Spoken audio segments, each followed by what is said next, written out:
UFC 295 Procházka versus Pereira is coming up this weekend. And guys, today I'm going to be breaking down every fight on the card. We're going to get into the video in just a second. Before we do though, I do want to say hello everybody and welcome back to another video. If you are new here, my name is Kyle. I'm your guy with too many YouTube channels, and welcome back to another full card breakdown video where we take a look at every single fight on the card with timestamps included, by the way, if you'd like to skip to any particular part of the video, guys.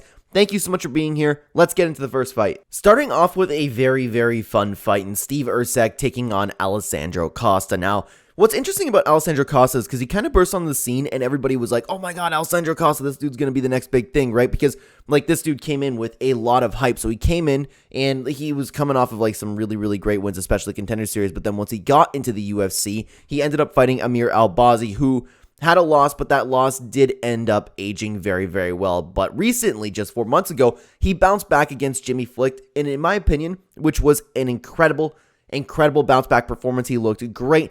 What I love about Alessandro Costa is he attacks his striking game. He attacks every single part of the body. You could never catch on to what's coming from this guy, and that's why I really enjoy watching him strike. In this new performance, though, in this recent performance with Jimmy Flick, his bounce back performance, he found incredible success with the leg kick. So I expect that to continue on because, again, like that was probably what led him to getting the ground and pound KO. Another thing that I really love about Alessandro Costa's game is his ground defense, though. While his striking is really there, he has the ground defense. I always say people should do this more.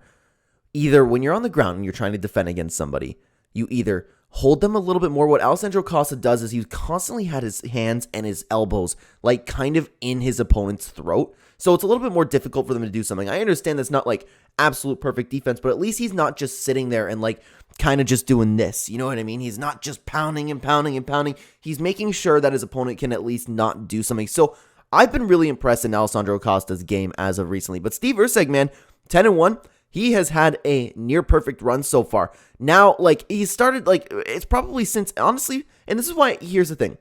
This is why I'm kind of really excited for this fight, because Steve Erceg, in his UFC debut, dismantled the number 10 guy in the division on just 8 or 10 days notice. It was a very short notice. Everyone was counting him out, including myself. I believe I bet against him, but I could be wrong about that. So, like, he came into this fight. He did not look like he took this fight on short notice. He did I cannot wait to watch this fight, guys, because I'm excited for both these fights.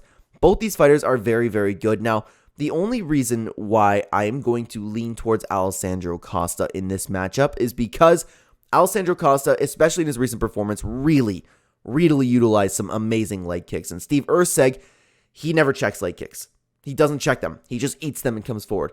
I can see that being a huge issue, and I can see Alessandro Costa kind of having the kind of same performance he did in his most recent bout against Jimmy Flick. I really like the striking game of Alessandro Costa, but Steve Erceg, man, that dude is great too. I cannot wait for this fight. I'm going to pick Alessandro Costa in this fight. Moving on to the next fight, we have Kyung taking on John Castaneda. Now, this fight, in my opinion, to be honest with you, is a little bit less exciting than the last fight because both guys come in with an kind of all-round skill set. Nothing really stands out to me, like, technique-wise. They're just, like, okay fighters, and their record honestly kind of speaks for itself. So we've seen them both for quite a little while now, and they both had their ups, their downs. The problem is with Kang, the loss to Ronnie Yaya doesn't exactly age too well, but he's bouncing back off of 2 great wins, one just 3 months ago, except I didn't really necessarily love this performance because he got rocked really early in this fight, and then he just ended up like he ended up like just fighting through it, and he like when his opponent went in for the kill, he was able to just catch him, and that's what led to a win. So he's not coming off of a really stellar performance. But on the other hand, with John Castaneda, it's tough to what to make with this guy because, like I said, both guys, like, nothing really stands out to you. John Castaneda is just one of those guys he can go in there, he can brawl. He's one of those guys that appears to be gassed, but just kind of fights through it, and he kind of looks okay doing so. So again, just like Kyung, we've seen this guy have his ups and his downs. He's fought very good opponents, and he's coming off of a nice win over Marin Gafarov, but it wasn't really necessarily a great performance. Both their skill levels are a little bit similar in my opinion, but I will lean towards John Castaneda.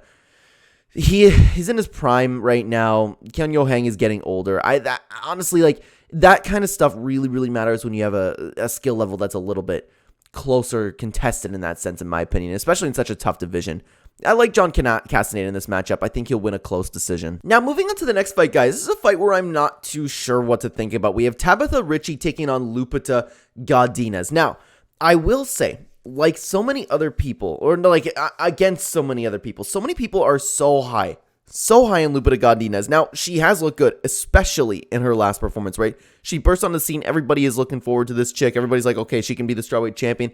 She can hang with Zhang Weili. You know, I know this was just a year ago, but she's had quite a bit of performances since then. And while she definitely is better than your typical WMMA fighter, I'm still not overly convinced of her. This girl's aggression is very nice. She's like shown that she is significantly better than most of the talent pool in the division, with her only loss being a surprising one to Angela Hill. But since then, she bounced back with some very, very nice wins, especially over the Elise Reed fight, which was just 4 weeks ago, and she just obliterated her. There is nothing else to say there. But Tabitha Ricci, man, Tabitha Ricci has really been coming into her own. A little bit less active, I believe, or just, yeah, a little bit less active. Okay, so we just saw her recently. That's the only problem.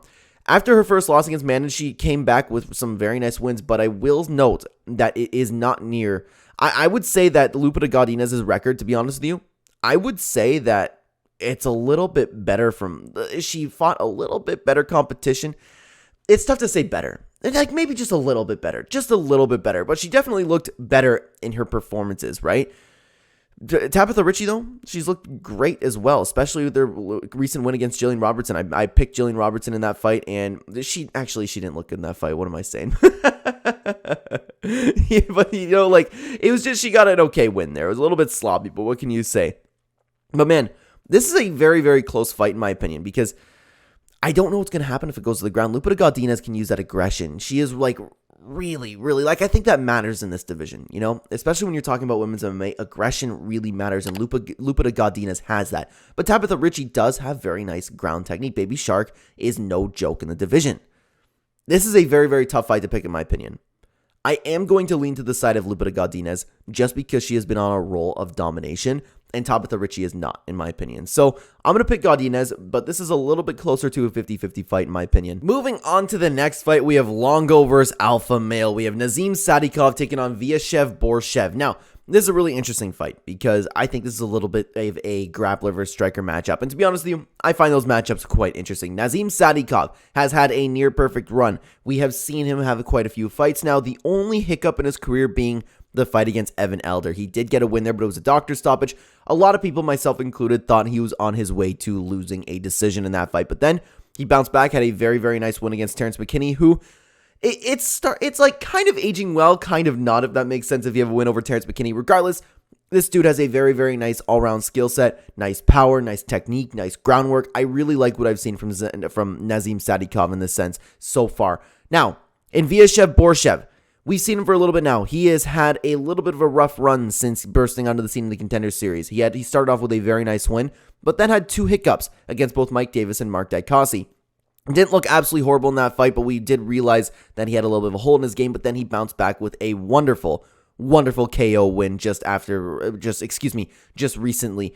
Now, the reason that I'm going to pick Sadikov in this matchup, okay, while Borshev does have beautiful striking, I think that Nazim Sadikov will definitely have the edge in the grappling, and Borshev will definitely have the edge in the striking. And that's not to say that Sadikov cannot strike. He is a very good striker in himself. Borshev is just very technical, very smooth. The power is nice. He is just probably the superior striker in my opinion, especially when the rest of the stats are kind of similar, right? But he does have a big hole in his game, and we know this now, and that is the grappling. He has a very, very weak takedown defense, and he can be controlled on the ground, and that's something that Nazim Sadikov could absolutely exploit there. I like the all-round game of Nazim Sadikov better. He's had better performances. We haven't seen him have necessarily like again, like the Evan Elder fight really worries me, especially like when it comes to striking, but he did come back with a very nice win in that sense. I can only imagine he's getting better. I'm going to pick Nazim Sadikov in this fight. He'll have more options here. I think he'll use them, and I'm going to pick Sadikov to win this fight. Moving on to the next fight, and guys, I'm excited for this fight. I always, if you guys don't know, like, I love watching Jamal Emmers fight. Anyways, we have Denis Bazooka, excuse me, I might probably pronounce that wrong, taking on Jamal Emmers. Now, Denis Bazooka, he fought a long time ago in the Contender Series, right? But then he didn't get signed to the UFC. He's had a few fights since then, but then, he recently got into the UFC and had a little bit of a loss against Sean Woodston. Now, it was a little bit of a slow-paced fight. There was really nothing to take away from that fight. So it's tough to say because I'm not sure that Denis is ready for the UFC yet. Like, he has a nice record, right? And he didn't look really bad in this fight. It's just nothing really screamed out to me, okay, this dude is ready for a guy like Jamal Emmers. I know that's probably spoiling the pick a little bit, but Jamal Emmers, we've seen it for quite a while now. But something to note is, I believe Jamal Emmers is much, much better than his record shows. Take a look at the guys he's lost to just recently. Giga Chikadze, Pat Sabatini, and Jack Jenkins. Those losses are absolutely incredible, and his wins have aged very nicely as well, especially the Ashkabov win. Not a lot of people saw that coming, to be honest with you. Like, this dude is so much better than his record, and that is something to note. I really, really liked this performance against Jack Jenkins. In my opinion, you could view him coming off of 2 wins right now. This fight was an absolute war. This is where I really, really like him against Denis Bazuchka here. And excuse me, I apologize, I keep pronouncing the name wrong probably. Now, Jamal Emmers, we've seen him time and time again, especially the fight that he's coming off of with. This dude has versatility. This dude has heart, a chin, cardio. This dude just has a very, very nice, well-rounded game. The only weakness that Jamal Emmers has is he can be susceptible to leg kicks, but I think you need to have a little bit more of an active style than Denis has in order to beat Jamal Emmers. Of course, as we've seen, Jamal Emmers is beatable, but I think so far from what we've seen from Denis the Great, I don't think he is going to be able to get past Jamal Emmers, and I do like Jamal Emmers in this matchup. Give me Jamal Emmers for my pick. I got Pretty Boy. Love watching this dude fight. The only thing that does worry me, though, is that he is getting up there. He's out of his prime now and 34 years old. So that's something to take into consideration, but I am confident in saying that Jamal Emmers should win this fight. Moving on to the next fight, guys, this is a little bit of a tough one. We have Jared Gordon taking on Mark Madsen. Now, Jared Gordon, he's one of those fighters that sometimes he just proves me wrong in my picks, okay? I don't know why, man. I just don't think Jared Gordon is just necessarily that good. Nothing about him stands out to me. He's a slow fighter, but then he comes out and he just takes that slow pace and just puts it on somebody sometime. I don't understand how sometimes Jared Gordon wins fights, but he gets it done. He's had some very nice wins in his career, and he's taken on very, very tough opponents. You could, I was about to say you could argue he won this fight against Paddy Pimblett, but there's absolutely no question there. And of course, he was piecing up Bobby Green before Bobby Green went in for, in my opinion, what was an intentional headbutt and just destroyed Jared Gordon, knocked him out. So he's coming off a very, very tough KO win. Jared Gordon, he has an okay all-around game, but it's slow-paced, and nothing about it really stands out to me. But sometimes he just uses that to get a win, which is just shocking to me. He's taking on Mark Madsen, who is approaching 40 years old. We haven't seen, have we seen Mark Madsen recently? It's, 11 months ago. I thought it was a little while, right? Mark Madsen, man. He is probably just somebody, he's tough because he comes in with a wrestling game plan, but the problem is you come in with a wrestling game plan and you're susceptible to gassing, which is weird to me, which is a little bit weird to me. He's coming off of a rough loss to Grant Dawson, but before that, he's been able to use his control to get a win. Obviously, he's going to come in. He's going to want to take Jared Gordon down, but I don't know if he's going to be able to do that. It's such a tough fight to pick because I really don't like for somebody who has had gas tank problems in the past, 39 years old, approaching 40 years old. He's just turned 39 years old, but still, he's pretty much 40 there. I rarely pick 40-year-old fighters to win fights, but Jared Gordon, he just hasn't looked good recently either. We don't know he's going to come off of that KO loss, but then again, Mark Madsen, he's probably not going to KO Jared Gordon. This fight's just weird to me, man, and that's why I just knocked over my headset. Excuse me, everybody. It's just really, really tough to pick. Neither of these guys have technique that really stands out to me, so I'm going to lean towards Jared Gordon just because, he comes out and he shocks me, man. Sometimes he just wins. That's why it's weird. It's a weird breakdown, weird fight, and weird fighters. I'm going to pick Jared Gordon, but a low confidence pick right there. Moving on to the next fight, guys. This should be very exciting because we have two incredible strikers over here. We have Joshua Van taking on Kevin Borjas. Now, the reason I'm excited for this is because you know what? I'll start with Joshua Van. Okay, Joshua Van, an 8-1 record, has looked great so far, but he had his first fight in the UFC against the guy with the worst luck. It's Zhalgas Zhumagulov. Now, in my opinion, this was a very, very close fight, but it is important to note for your UFC debut, to get a win over Zhalgas Zhumagulov, in my opinion, is a very, very good thing. So, here's the thing. Van was able to edge off this fight, but it was very, very close. For his UFC debut, he looked really good, but I still question him. The way that I really look at this guy is he hasn't been tested. He hasn't been tested because This dude has such nice striking where if he's fighting a stand-up fighter, he'll probably win. I already feel like I could say that too about himself, right? He is amazing boxing and very, very nice accuracy with beautiful cardio behind it, but we don't see much else from this guy, and he has not even been close to being tested on the ground. So that's why, but I don't think Kevin is the guy to do that. So this is why I'm pretty excited for this fight, because Kevin in himself, he is also a very, very nice striker. He has been coming off of his great win over the Contender Series, but the problem is he fought Victor Diaz, and his opponent was absolute trash. So it's one of those situations where he had a fantastic performance, but again, his opponent, you might as well have been fighting some strawweight 115 WMMA fighter, you know what I mean? He showed incredible hand speed, boxing, amazing body shots, and even he put on a crazy volume in this fight.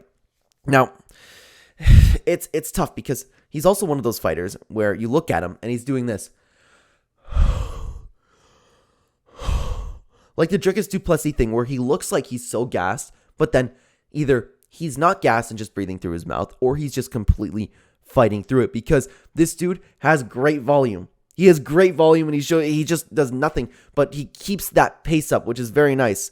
The only thing that I don't like from him, okay, is that he has pillow hands, and his takedown defense needs some work, but I don't think Joshua Van is the guy to take him down. I'm going to pick Joshua Van in this fight. I am, because, well, I've been very impressed by both guys' stand-up game. Honestly, I'm very impressed by both of them. Joshua Van has power behind his shots, and Kevin just doesn't. He just doesn't. This dude puts on an incredible pace, incredible volume, accuracy. He's a very good striker, but it's like Colby Covington hitting you, man. That's why I'm gonna have to lean towards Joshua Van here.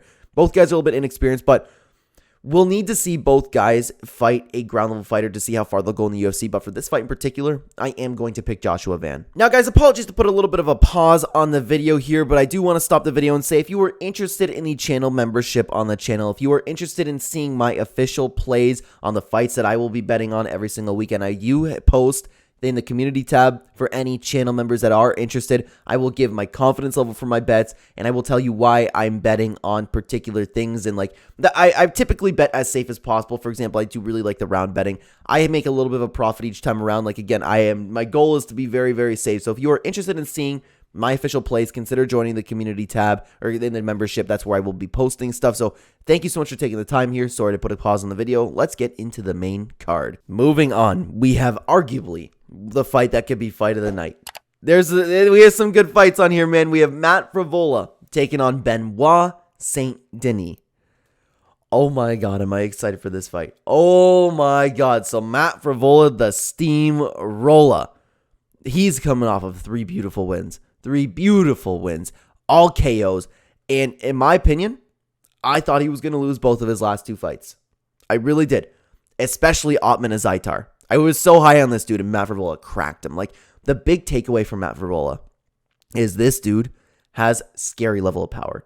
Scary level of power.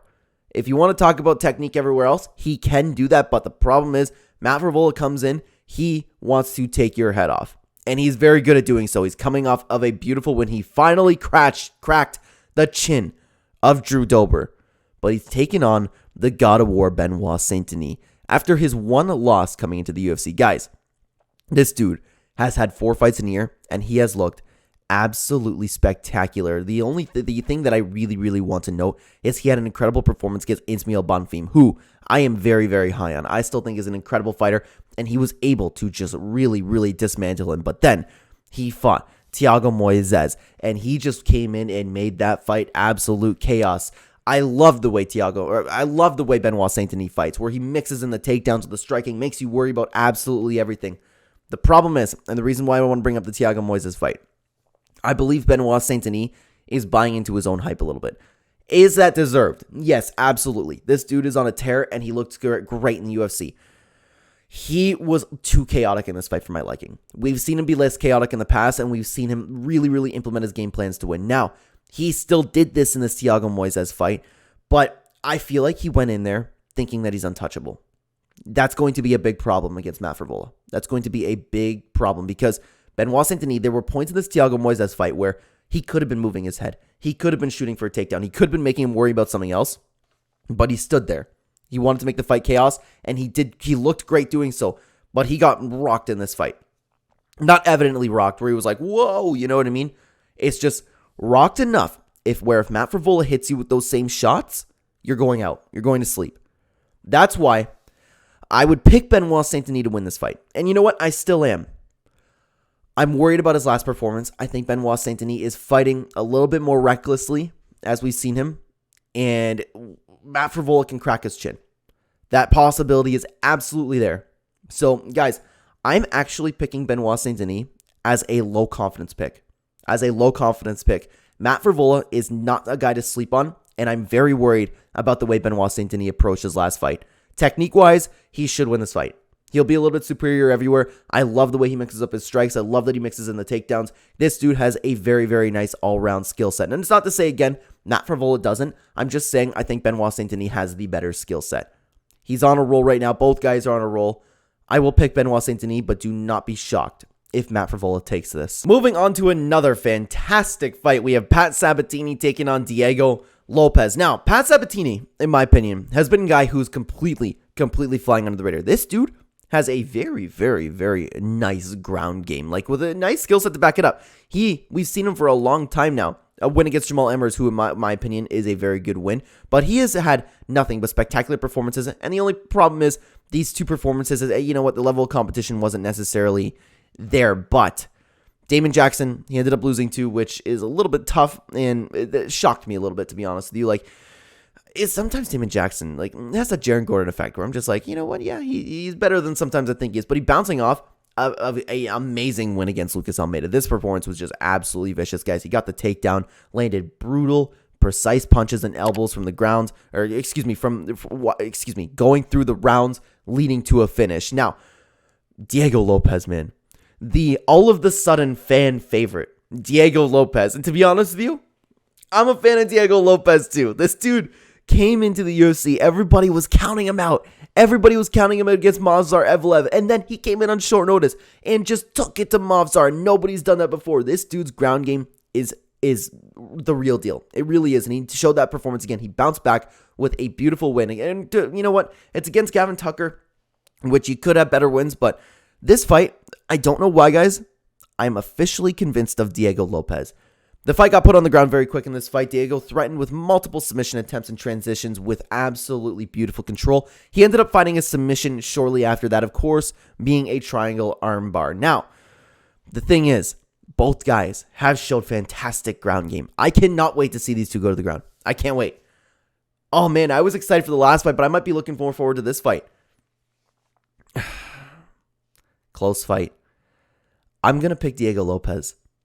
My gut is just telling me to stop doubting this guy. Like, I'm not saying like we doubted him his whole career or something, you know what I mean? But this dude has come into the scene and had two absolutely spectacular performances.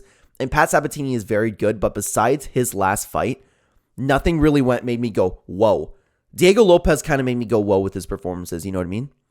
I'm going to lean towards Diego Lopes in this fight. I'm going to pick him. I'm kind of like a 80-20 on that pick. I'm kind of like 80-20 there. I cannot wait to see the ground exchanges, but give me Diego Lopes in this pick. Moving on to the next fight, we have Jessica Andrade taking on Mackenzie Dern. Now, this fight's very weird because both fighters are in a little bit of a weird spot in their careers because Jessica Andrade was so dominant for so long unless she was taking on somebody like Doug Rose, you know what I mean? But even then, she got to win. Like, unless you're like that absolute top level of competition in the strawweight division, Jessica Andrade was going to steamroll you. Now, the problem is Jessica Andrade is coming off of three really, really, really rough losses. And it's to the point where people are saying, okay, Jessica Andrade is just coming here for a paycheck. It doesn't look like she's trying. She's getting dominated in these fights. But in her defense, it is against three very, very good opponents, okay? The problem is she's fighting another good opponent. But I don't think Mackenzie Dern is nearly to the level of these three fighters. Maybe, and it's a big maybe, I'm not convinced of Tatiana Suarez yet. But these two, absolutely. Absolutely. Now, Mackenzie Dern, she has had a little bit of a rocky road as of recent. You know what I mean? She's fought definitely the lower level of competition, but this fight shocked me. I thought Angela Hill was going to beat her. I thought she was because maybe I was just counting out Mackenzie Dern. I just don't think Mackenzie Dern is as good as some people think. I really don't. Like, she has an okay ground game, but really, realistically, like, is it really that dangerous from some other fighters in the division? No, it's not, you know? But The reason why I said it's weird is because Jessica Andrade looked so dominant for so long, right? And then she's coming off of like such rough losses. And Mackenzie Dern, somebody who's had a rocky road, is coming off of such a vicious, beautiful performance against Angela Hill. You know what I mean? So that's why it's tough. And honestly, that's why I'm going to lean towards Mackenzie Dern, because Jessica Andrade, we've seen her controlled, especially in her last fight. She just got completely controlled and submitted. We know that she can be controlled, and Mackenzie Dern is very good at controlling her opponents. The problem is getting the fight to the ground. I can absolutely see Jessica Andrade clocking her. But this is a weird fight. Weird fight. I can see a path to victory for both fighters, but Jessica Andrade coming off of 3 losses in a row and horrible losses in a row, I can see Mackenzie Dern implementing that same game plan that was used to beat Jessica Andrade as of recently. And I can see the exact same thing happening. Jessica Andrade being on a 4-fight skid. But don't be shocked if Jessica Andrade, with the power that she carries in the division, catches Mackenzie Dern. But I will be picking Mackenzie Dern in this fight. Moving on to the co-main event, we have Sergei Pavlovich taking on Tom Aspinall. Oh boy.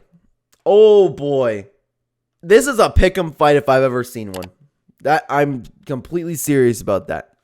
Sergei Pavlovich, this dude, since he fought Alistair Overeem, has been doing nothing but putting on a destruction path in his way. Taking on great fighters too.